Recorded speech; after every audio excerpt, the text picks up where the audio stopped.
That's the biggest thing with real estate investing is I think people are enamored by the lifestyle it could create for you, but they quickly get discouraged because once you get in the trenches and you're battling with, a rehab and you've got issues with contractors, there's this defeated feeling potentially. But Yep. every single lesson that you learn from those experiences progresses you towards eventually reaching your goal. And I would just say that the key message would be just to never give up.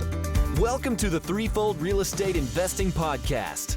This is the podcast where you'll not only learn how you can achieve massive success in multifamily real estate investing, but also how you can simultaneously pursue great relationships with your family and a better walk with God. You can achieve financial freedom through real estate investing without sacrificing the relationships that mean the most to you. Now, here's your host, Lee Yoder.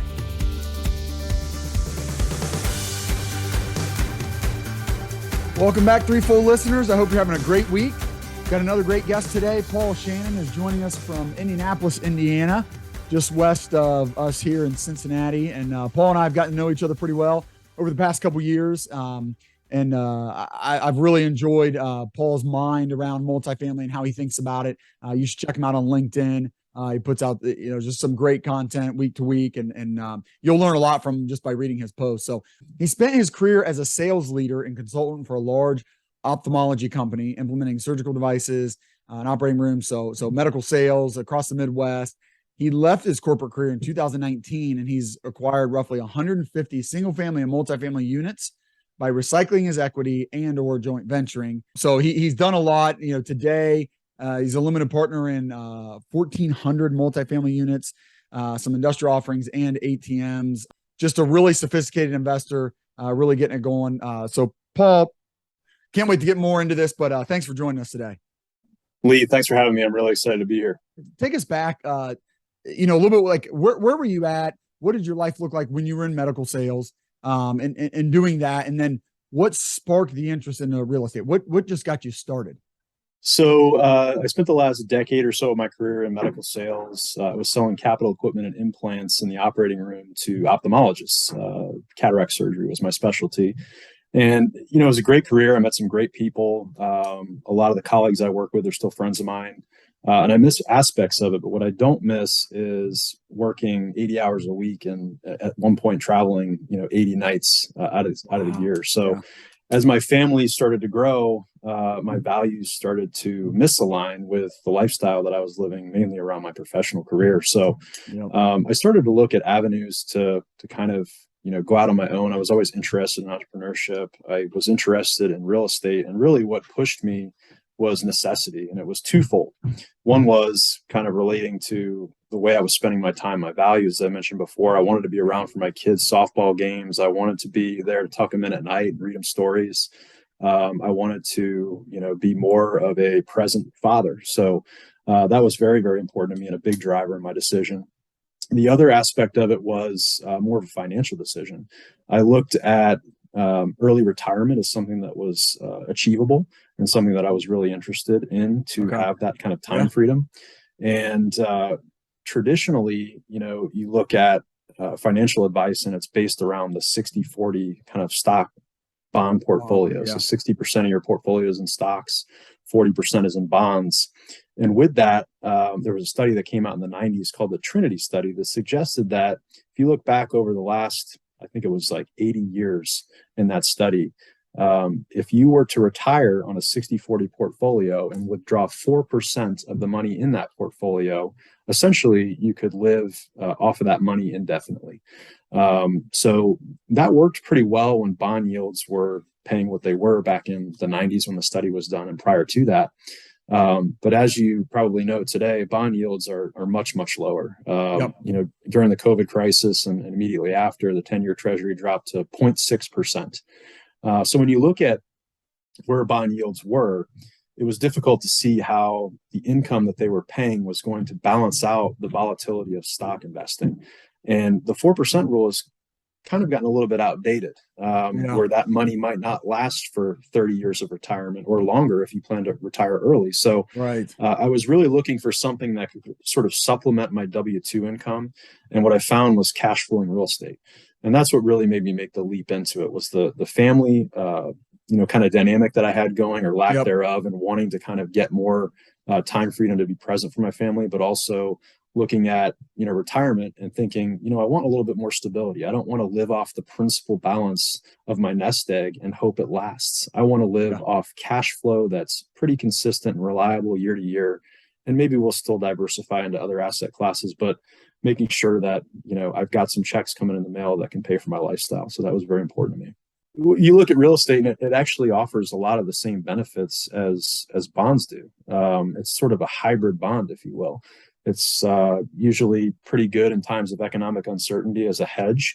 It's a great way to preserve capital. It pays income, and it still offers you the opportunity to appreciate. Those are all characteristics of bonds.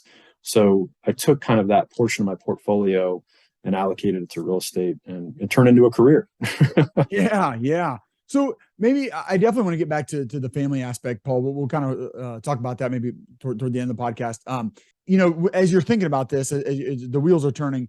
Anything help you get there? Like, you obviously had a good understanding, or came to a good understanding of real estate and what it offered. Were you reading some books? Were you listening to podcasts at the time, learning from others? How did you kind of gather this knowledge around what real estate could do for you as an investment? All the above. I mean, I definitely read a lot of different books. I had a mentor locally that kind of took me around to different projects that he was working on, and I could pick his brain or pick up the phone and grab a cup of coffee with him. So having that kind of accountability and that kind of support network was helpful. Podcasts, definitely listened to a ton of podcasts between probably 2014 and 17. I was absorbing just tons of content and information that was out there as podcasts were becoming more popular. Really, though, the experience is what got me into it. I waited really too long to get involved. I had sort of analysis paralysis. And once I actually took the step and got involved, going from book smarts to street smarts, that's what really helped me accelerate and try to figure out, like, okay, what is it that I like doing? What is it that I'm good at doing? What am I not so good at doing? And who can I find to help me with those things that I'm not so good at? It started with a duplex back in 2016 that came with tenants in it. And it was an older home that came with older home problems. I had to work with contractors and build relationships with them. I was managing it myself, so learning the leasing process. And did you buy it yourself, Paul? Just you? I did. Yeah, I bought it myself. I used a home equity line of credit to initially buy it, and refinanced it. So that was my first foray into real estate. And then shortly after that, I bought a single family home at auction that was in disarray, and was going to use the BRRRR strategy on it. And pretty much did everything that you could do wrong, but still came out smelling like roses in a rising economy. So it was a great lesson, but was able to cash out all my initial investment and some. And when I saw that, I saw the scalability of the model, and I really got attracted to BRRRR investing. So buying undervalued properties, or properties that have some element of distress in them, renovating them, filling it with a tenant and renting them, refinancing them, and then just doing it again and again and again. So that's really how I got started, was in single family. Got into smaller multifamily, and really got my hands dirty with a lot of heavy lifts, bigger rehabs, and then transitioned. You're still working full time this whole time, Paul? 2016, 2017, 3 years between the first acquisition. Until I left to go full time. Yeah, just real quick, Paul, just people that maybe aren't catching everything you're saying. Home equity line of credit, most people know that, but you own a house, it's maybe you bought it for 300, now it's worth 400, but you only owe 200 on it. So the bank is fine with, leveraging you back up to 75%. So since it's worth 4 and you only owe 2, they'll let you use 100 of that 200,000 in equity, right? So you can take that 100 and go buy your duplex. And so that's how you can use a home equity line of credit. But then you also mentioned the BRRRR strategy. So you buy a house, let's say you buy it for 100, so you need to put $25,000 down. Maybe you put another 25 into it, so you're into it for 50. You bought it for 100, but now it's worth 200. Again, the bank would be glad to, instead of just loaning you 75, now they loan you, 125 or whatever, so you can get all of your money back, and you have a $125,000 loan on it, but it's worth 200. But you've got no money into it, and you're renting it and cash flowing. And so that allows you, I know, Paul, you're big on like recycling that equity, and that's kind of what that is, right? So you had to put 50,000 out to buy that house and renovate it, but now the bank gives you a bigger loan on it, and now you get all that money back. So you have zero money into that house, but you've got a renter in there, and you're making income, and that renter is paying off the house for you while you're making income off of it. And now you've got all your money back, so you can go do it again. That's it in a nutshell, Lee. I mean, Yeah. it's about velocity of money. The home equity line of credit is a brilliant tool to help because it Yeah. gives you immediate cash that you need. And a lot of times deals like that are really transacted with cash as opposed to Right. financing on the front end. Yep. So you have to have the ability to be liquid, and that's one way of doing it without having just a lump sum of cash in a bank account. Right. But it's short-term financing, and they're also variable rates. So it pays to be quick in execution. And then once you get a renter in there and you can start showing some income within about 3 to 6 months, depending on the bank, that's the seasoning period. Then you're able to go back and refinance it in long-term debt. And you get a check at closing. When you get that check at Yep. closing, you pay down the home equity line of credit, and Yep. you're able to do it Love again and again. So it's sort of like, some people use private money. We got into private money later on when we were doing more home flipping. Which is just borrowing from somebody with the cash. That's right. Right. Yep. So that's another way of kind of not having to have like a big lump sum of cash in a bank account. Life insurance is another strategy to do that. Infinite banking is sometimes referred to, where you can borrow against the cash value of your policy. So there's some creative ways where you can kind of use capital to acquire and then sort of pay it back down, to kind of create that velocity of money or recycle that capital. Nice. So, Paul, this is how you got into it and got going. Where were you at in 2019? Maybe take us through a little bit of the progression, because I know you eventually really felt like multifamily is a better route to go. Some of kind of a little bit bigger multifamily or buying more units at one time. Tell us about that progression, and maybe what allowed you to make the full transition in 2019 after 3 years of doing real estate as a side hustle. Sure.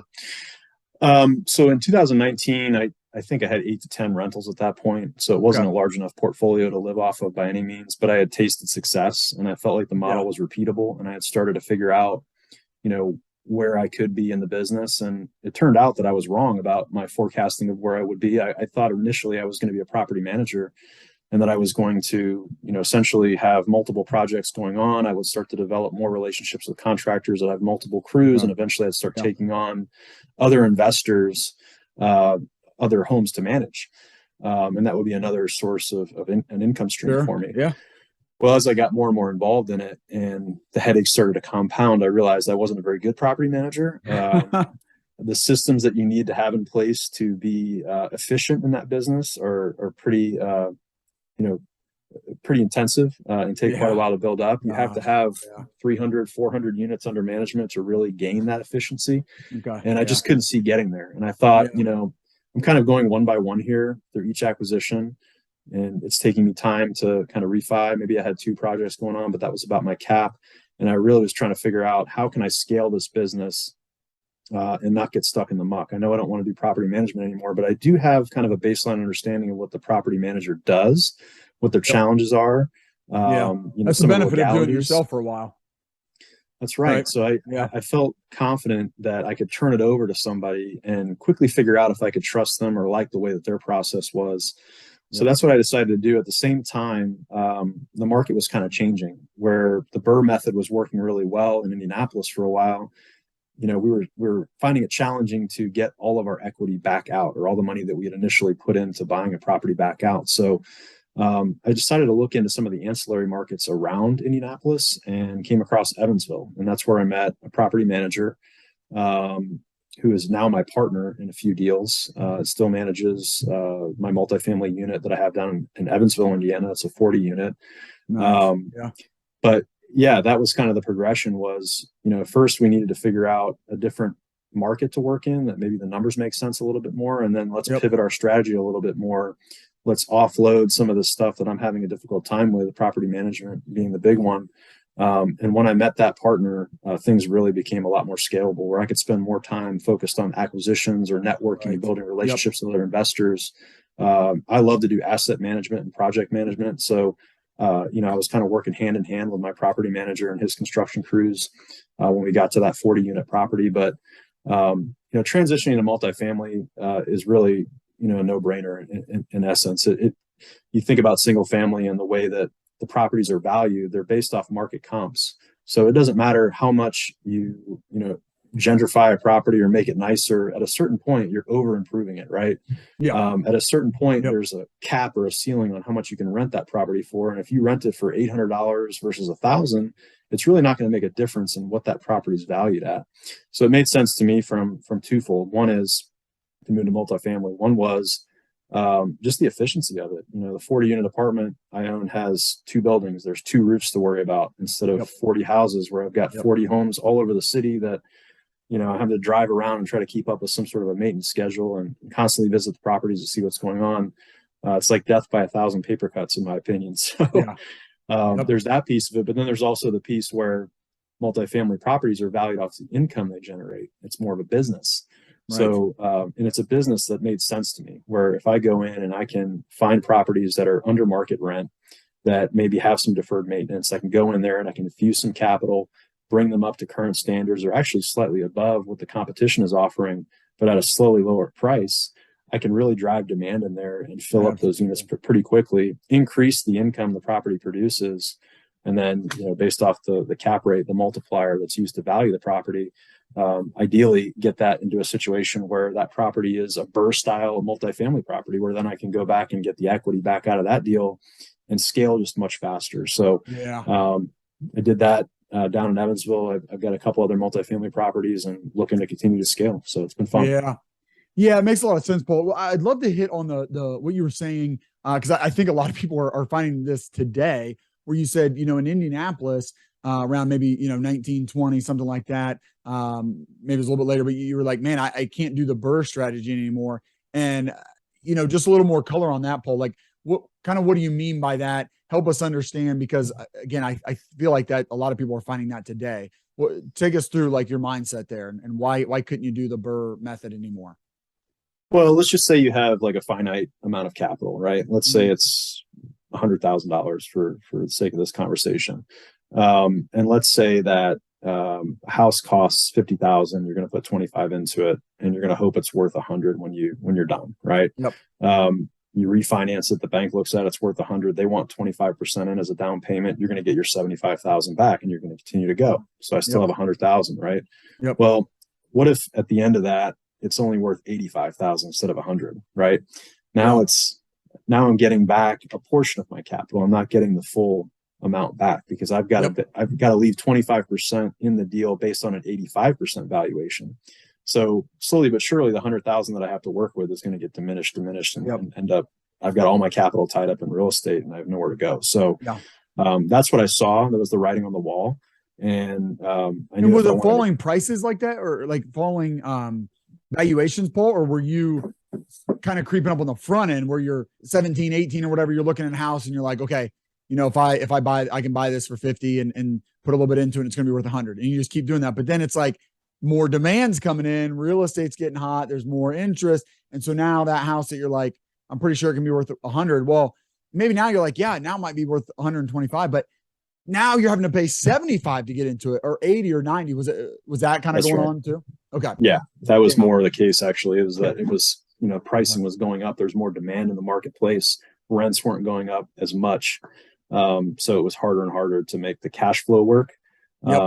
And it was harder to buy right, essentially. So exactly. I think that's what's great about real estate, is there's so many ways to make money in the business. And, some people will argue that you really want to be a specialist, and you want to be so focused on one specific strategy or one specific asset class. And with that, you're going to have more ability to scale vertically quicker. And it's hard to argue with that, because there's been a lot of people that have been successful doing that. But at the same time, like, I feel as though the more you can learn, the more you can soak up, the more you can network and look at different asset classes or different strategies, the more it gives you the opportunity to pivot when the market changes. And, since I've been doing this full time since 2019, I think the market's changed about 3 times from under me. So what's working today might not work tomorrow. And what used to work that doesn't work anymore might start working again in a few years. So it really helps to kind of have multiple avenues to make money in the business, especially if you want to be a full-time real estate investor. For me, that's meant, single family BRRRRs. It's meant flipping houses. It's meant getting into multifamily. This is something I have a lot of respect for you and the way you think about this. You mentioned, it's almost like kind of doing a BRRRR on a multifamily, and how you started talking about going in and you can raise rent and maybe make the property a little bit better. And so what you're talking about there is the value add strategy. And it's such a commonly used term. And now it feels like everybody just says that, like, no matter what, I do value add. I do value add. And you've kind of been able to say that for a long time, because at the end of the day, what really is the litmus test on whether you've added value is whether the rents have gone up, and rents have gone up for everybody, no matter what, for the last 2 years. Right. So you could say you're value add, and kind of the numbers at the end of the day show that hey, he must have done value add because rents went up. What is true value add, Paul? Let's talk about that, because today it's much more difficult. And I think it's going to get more difficult. We're still kind of seeing rents go up in a lot of places, but I think they're starting to plateau and may start coming down. So doing the true value add strategy is going to be more difficult. So let's get into that a little bit. If you're getting into, let's say we're coming into a time like that, Paul, where the market rent isn't going to go up. So how do you find a property and feel confident that you can utilize the value add strategy on a property if you're not getting just that normal natural rent appreciation where it's going to go up regardless what you do? Sure. Well, you're right. I mean, it has gotten more difficult. It may get more difficult from here. In the past probably decade, everybody's benefited from kind of a raging bull market, really, in every asset class. With the money printing that the Fed has had going on and low interest rates, it's been, kind of a boom. But now we're entering a period with a little bit more uncertainty. So where do we go from here? I'm not sure, but there's two ways to add value to a property. There's either you raise rents or you reduce expenses. So one of the ways we're looking at things is, through a different lens of operational inefficiencies and how maybe we can improve, the expense ratio and what's going on under the covers there. Is there a lot of unnecessary expenses, or can we come in and can we add to the income line a little bit of other income, whether it's through some sort of a Wi-Fi program or laundry so there's a number of ways to look at it, but you're right. There's still a lot of groups out there that are advertising value add, and every project seems to be a value add. You can make every project a value add through your underwriting based on how aggressive you are with your assumptions, right? And whether it's rent growth or expense growth, whether it's how you project your interest rate at your refinance, or what is your terminal cap rate when you sell. Whether it's shortening your hold period, you can juice up your IRR, or it's just adding another, a little bit more to the leverage. All those things impact how IRR is spat out. And so, a little bit on IRR. Give us a little bit on IRR, Paul. What do you mean by that? Internal rate of return. So it's basically, it's not your annualized return over a hold period. It's your internal rate of return, which takes into account the time value of money. So a dollar today basically is better than a dollar tomorrow. A dollar tomorrow is applied, what's applied to it is a discount rate. So you're taking a little bit off of it based on the fact that you're not getting it tomorrow. And there's an opportunity cost for that. If you get it today. Paul, real quick. So, and I even struggle with this. IRR is pretty confusing. Annualized rate of return is a little bit easier. So if I double your money, Paul, in 5 years, if you give me $100,000 and over 5 years, I turn that into $2,000, then I've made you 100% on your money. So divided by 5, I've made you an annualized rate of return of 20%. But if I make you, another 20, if I held it for 6 years and I made you 120%, then your annualized rate of return doesn't change, because I still made you, 20,000 per year or 20% per year. But IRR changes because I had to hold your money for 5 versus 6, right? So that's a little bit what you're talking about. And then what more importantly, I think what you're saying, Paul, is when somebody's underwriting a property, and this is just for, you passive investors out there that are looking at deals. And that's what Paul is really good at. If you follow him on LinkedIn, and we'll get to, some other places he puts out some good content, but that's what Paul kind of helps educate on, is like the sponsors, the guys and girls that are doing the deal, that are trying to get you to invest with them, which is what I do, Paul does as well. They can, turn the knob on a couple of these things. And again, if they say, well, rent's rent's 800 today, it's going to be 900 next year and 1,000. Well, let's make it 910 next year. Let's make it 1,020 the year after. Just those little things, all of a sudden it looks like your return is going to be great. And it's just a projection. It's just the sponsor, what they truly believe. But I mean, it's projecting the future. That's what underwriting is. So I always like how much you're talking about that, Paul, and uncovering that, because it's so important for investors to understand that that's what's going on behind the scenes. And it's nothing necessarily dirty at all. I mean, that's what we have to do. We have to project in the future. Everybody does. We're buying the property. It doesn't really matter to anybody that's investing what the property's done the past 5 years. It matters what it's going to do the next 5 years, because that's when we're invested. And that's predicting the future. But what Paul is getting at is the people that are doing the predicting of the future. I mean, you just got to look at their assumptions, because if they've got a really rosy picture, you might want to question that a little bit. Yeah, I mean, you hit the nail on the head as far as the what a limited partner should be looking at. I think that's very accurate. And what you're looking at from an active real estate investor's perspective, you really want to look at those assumptions built off of rent growth, expense growth, terminal cap rate, loan to value, all those things with a conservative mindset. Like, what's the margin of safety in this deal? If you're too aggressive and you miss your aggressive assumptions and you overpaid to get there, you're going to regret it. And then optionality too. Like, what options do you have if your initial plan doesn't go to fruition? Can you hold it a little bit longer? Are there other ways to benefit from this property? I look at all that stuff, but all those elements are easily tweaked in a spreadsheet, as you alluded to. And I think IRR is probably the most sensitive of all, and it's the one that's manipulated probably the most, which is why I put kind of little weight on it. I don't really trust the metric. I don't really get that excited about it. Maybe until you actually close on the sale, and then you know what your IRR is, and you're like, oh, this is pretty good. But as far as a pro forma IRR, when you're looking at it on the front end, it doesn't carry much weight for me. Cash on cash is more important. And then when evaluating a value add deal, I think back to your initial question, one of the key metrics that I study on pretty much every deal is yield on cost. And it's more prevalent in the development space, ground up development.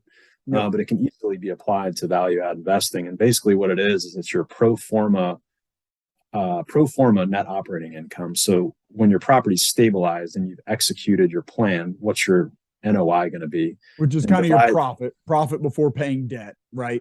That's correct. But just think of it as profit. So like, what's your profit going to be once it's stabilized? So 3 years from now, what kind of profit are you generating? That's your NOI. Right. If you're a business owner, it's like EBITDA before, taxes, depreciation, et cetera. So that's your pro forma NOI. And then you divide that by your total project cost. So your total project cost is basically your purchase price to include the debt. It's your CapEx that you're going to, use to improve the property. It's your closing costs. It's all your reserves. It's everything you need to get the project closed at acquisition. So when you look at that number, that's really your yield on your loan constant, for one.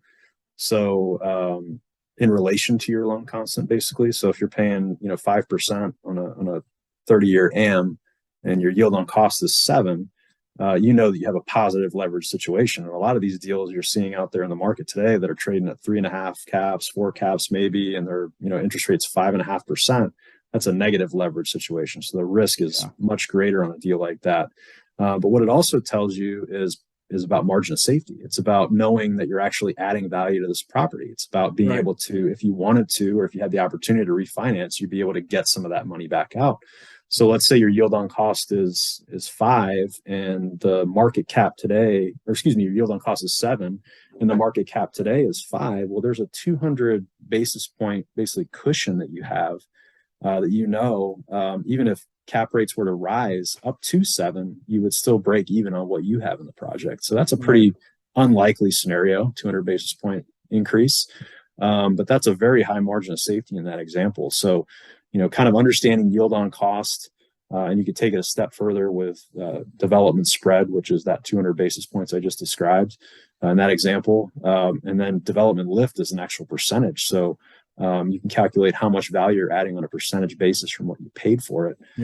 Those are powerful tools, powerful equations to kind of implement into underwriting that enable you to see, okay, this is a property that has real value to be added to it. And yield on cost does rely on some of the assumptions that you put into that calculation as well. So it can be manipulated. So you do want to understand what's going into that equation output. But that's key. I mean, that is key, is understanding some of the secondary layers of these financial equations, these secondary performance indicators, and not just the flashy metrics that are sometimes advertised by brokers if you're an active real estate investor, or if you're a passive investor and you're looking at offerings from other sponsors. Understanding, where they're coming up with those metrics, and not just, immediately going to IRR, cash on cash, and equity multiple, because there's a lot more to the deal than those 3 metrics. Yeah, I really like yield on cost, Paul, and you're the one that helped me understand this better for sure. It kind of brought the term to mind for me, but it's important, especially in these value add deals, because it's if you just look quickly and you say, well, we're going to buy for $5 million and we're going to sell for $7 million, it's like, dang, that's That's great. And also, our cash flow is going to be this, and the number you have in your mind is that 5 million. Then it's like, oh, but we're going to put $1 million into the property, to make it worth, to get the rents up, to make it worth 7 million, we're going to put $1 million in, which again, that's fine. But well, now we're all in for 6 million. So the return is different. $50,000 return on 5 million is different than a $50,000 return on 6 million. So you've got that, but then also now we've got $1 million in profit we're looking at. And then I like your point too about the spread there, Paul, and the return. And what, Paul was basically saying is like, if on our all-in costs, our return is 7%. So we're making 7% cash on cash return, or like 7% on our all-in cost. And someone else is he was saying a 5 cap. Basically, that means somebody else is willing to pay a price that would give them only a 5% return. Well, the property's worth a lot more to them. And that's why you're going to make a lot of money on that property. So kind of confusing, worth looking into more. Again, follow Paul on LinkedIn. He does a great job of explaining this more. But so thanks for all that, Paul. I want to transition a little bit. I want to go all the way back when you were thinking about transitioning, Paul. So you're getting into real estate here a little bit. Starting in 2016, you're kind of getting it going. Like you said, you have a small portfolio built up, but it's not, it's not going to support you and your family. You're married, you've got kids, but you want to go full time. Take me back there, Paul. Like, what are the conversations like between you and your wife? How was she feeling about it? What were the thoughts and the conversations back then? My wife knew that I was very stressed out with my current situation.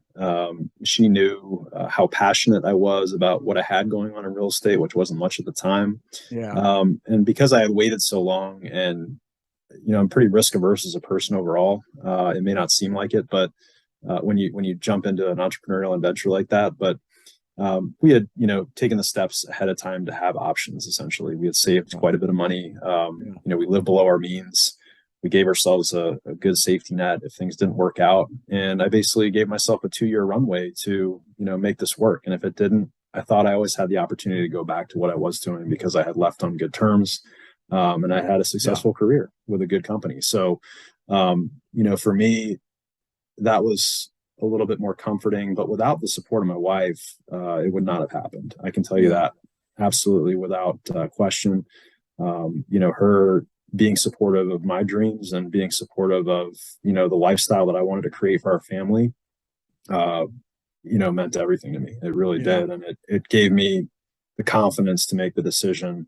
It happened over time, but, it wouldn't happen without that for sure. Yeah. Well, you went about it the right way, and you've been doing it, for 3 years working at it. So it wasn't like a flash in the pan, an idea like, oh, I read a book and now I want to quit my job, or hey, I heard a guy on a podcast and he did this, so I'm going to go do it. I mean, obviously it was a lot more than that. So you build up, some trust in that, and she saw it. And then, too, just, she knows that you're risk averse. She knows that you're calculated. And so like, all right, but also just, I love that she, she loves you and she wants to serve you and she wants, the best for you.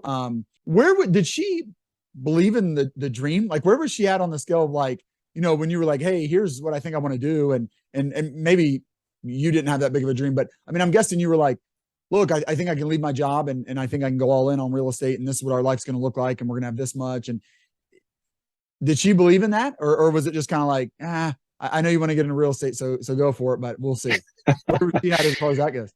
I don't know. You might have to ask her that. Okay. She probably would never tell me if she believed it or not. But I think she saw that I had worked hard. I had gotten a lot of things in order to be able to make that decision. And that if there were ever a time to take a chance on myself, it was now, at that time anyways.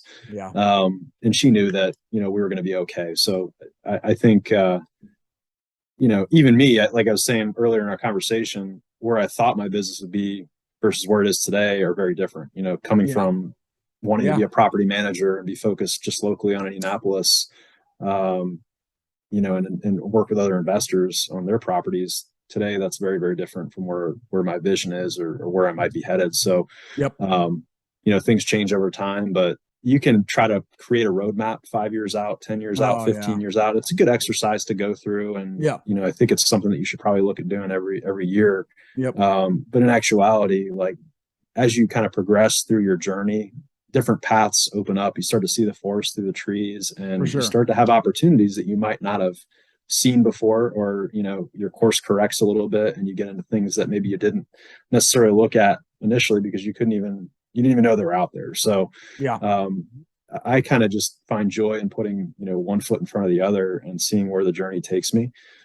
What's your life, what's your family's life been like? How have things changed? Maybe for better or for worse? What's that transition been like for you and your family? It's been amazing. I mean, it's been everything that I would have hoped it would have been. Like, Oh, I'm good. overnight, traveling for conferences just a few nights a year, and the rest of the time I'm home. My wife has actually transitioned into a work from home role with her Oh, cool. career, which she loves doing. So, that's made our lives just infinitely easier without commutes or overnight hotel trips or all the stuff Yeah. that we had going on just a few years back. Yep. So now I'm able to go to all my kids' games. Yeah. We're able to, take long trips on long weekends, or, take more vacations than we've ever vacationed before. Yep. Next year, we're actually going to New Mexico and Utah for a month. So since we're both kind of Wow. location independent, we're just gonna Yeah. travel and try to give our kids more experiences that way. Love Been it. able to volunteer during the week, at my church to do some work with some guys there.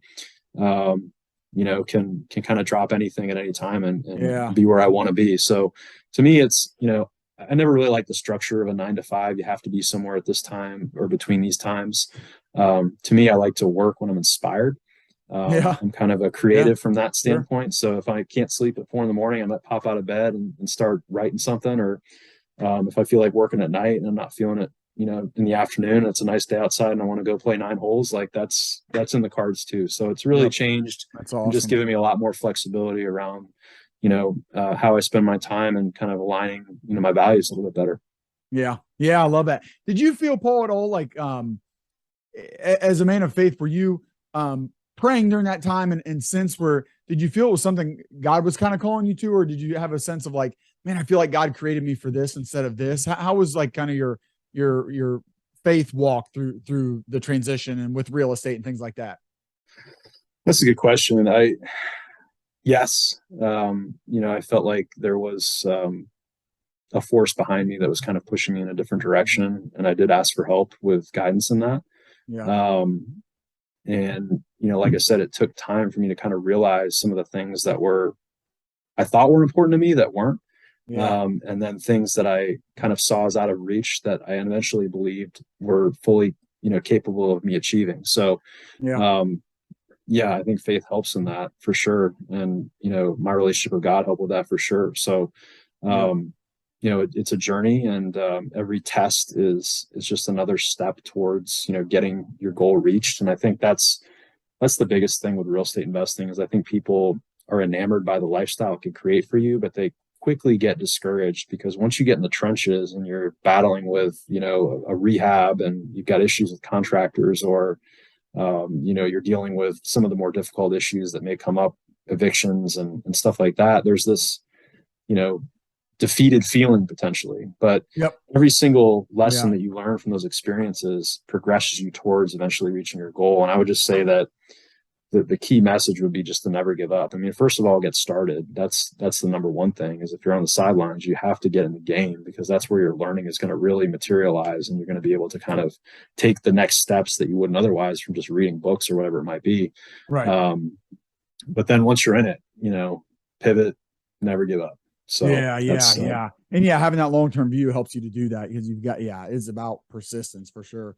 Well, good stuff, Paul. Well, hey, if someone's looking at you and thinking, man, maybe I want to kind of do something similar. I always like to ask as we wrap up here, what would you say is a key ingredient, maybe one key ingredient for someone that they're going to need to be a successful real estate investor?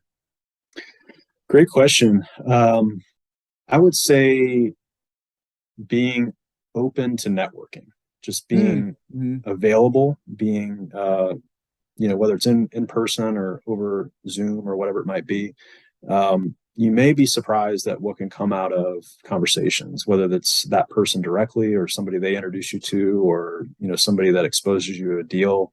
Um, I've gone to a few conferences and met some fantastic people and stayed in touch with them, and there's been some deals that have come out of those relationships Yeah. just from one handshake. Yep. I realized kind of quickly that the good deals aren't necessarily on market, and the Right. off market stuff, whether it's single family or multifamily, it's who it's who and where the relationships are. And what I've learned is that, I'm humbled, I'm right some of the time, but I'm wrong some of the time too. And kind of taking those lumps and kind of learning from other people who have been successful has made me into, who I am right now. And I'm just looking forward to continuing down that path and seeing where I can go from here. What do you think then is the key ingredient for, while getting into real estate and having success in real estate? What's the key ingredient for maintaining your priorities, for having success as a husband, as a dad, as a Christ follower? Creating boundaries, can you compartmentalize things well, I think is, what jumps out at me when you ask that question. There's always going to be more work to do. There's always going to be more deals. There's always going to be things that are, issues that you're dealing with that need to be addressed. But putting things front and center, I think are extremely important as to what are your values and what is most important to you. And I think whenever I get stressed out and I get a headache, I've been trying to get better at practicing gratitude and just being thankful for where I've been and not getting too frustrated about where I'm not, because I certainly want to grow. And there's certainly things that I haven't accomplished that I'm striving to accomplish right now. But just looking back and thinking about maybe my mindset and where I came from 5 years ago versus today. That's a big change and a big shift, and one that I would gladly take 5 years ago if you could show me the future. So it's about pushing forward. It's about not giving up, but it's also not about stressing out so much to the point where your only focus is your business or real estate. It's about putting things in line, because if you're not healthy otherwise, whether that's your physical body or your mental state or your family relationships or your relationship with Christ, like all those things are going to negatively impact your ability to reach your professional goals. So for sure. Yeah. It's a good word. Yeah. Thanks for that, Paul. Well, hey man, I've taken up enough of your time. This has been great. I always love talking to you about this stuff, picking your brain. So thanks for sharing all this, all the information, all the experience that you have now, what you've been through, your story, but then, what you've learned and what you understand now about real estate investing as active and passive investor. Thank you for sharing that with my audience. Thanks for coming on, Paul. Before I let you go, I always like to ask our guests, how might my listeners and I be praying for you in the coming weeks? You can pray that we're going on a long car trip with my kids. You can pray for me that goes smoothly. We're gonna go back, see some family. So they're always a little bit nutty in the car, and that drive through the night, man. That's what. Gosh, whenever we'll go down to Florida and I'm like, we're driving through the night. I want everybody asleep except me. And that's the best way to drive. But no, we'll pray for that for you. That's it. And I just want to say thanks so much for having me on the show, Lee. I've been a fan of yours for a while. It's been great getting to know you. It's an honor to be on your show, and look forward to staying in touch with you. Sounds good. Well, thanks, Paul. Have a good one, bud. You too, man. Thank you for joining us for another great episode. I hope you'll take action on what you've learned today. If you enjoyed today's show, please consider leaving Lee a 5-star rating and review. And check him out on threefoldrei.com. Until next time, 1 Timothy 6:17.